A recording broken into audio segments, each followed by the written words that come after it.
You talked a lot about mental health care. One of the largest mental health facilities in Connecticut was in Newtown, Fairfield Hills Hospital. This was shut down by the state of Connecticut to save money. What do we do about this issue? If it had to be closed, would it have made, if it hadn't been closed, would it have made any difference? Well, we made a decision, so you're right, Fairfield Hills was a major mental health institution. There were several of them across Connecticut, and we made a decision as a state to deinstitutionalize the mentally ill decades ago, as did virtually every state across this nation.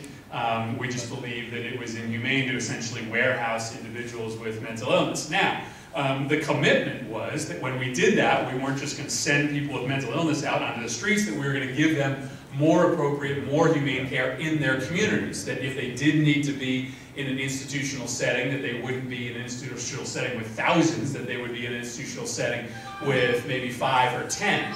And we also admitted that many of them didn't need 24-hour care. Many of them needed outpatient care. They just couldn't find it.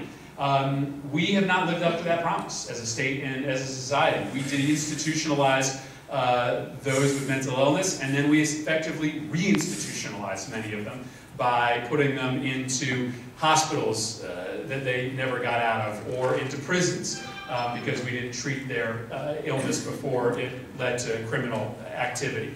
And so I don't support reopening Fairfield Hills or reopening our mental health institutions, because I just think that's the wrong way to treat the mentally ill. I do support putting significant resources into community-based care, whether it be smaller group home settings or in outpatient therapy to help these folks. But the reality is that the help's not there.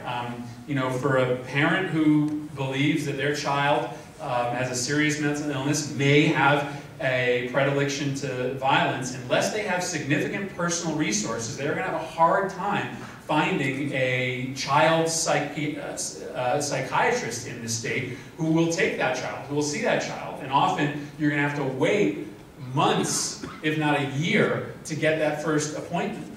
That's just not acceptable. And this sort of ties it back to this issue of sequestration. If you just start arbitrarily cutting funding for mental health clinics, then that is going to put more and more people outside the reach of the mental health system, and frankly make it more likely that somebody that is deeply mentally ill might end up doing something violent without that kind of treatment.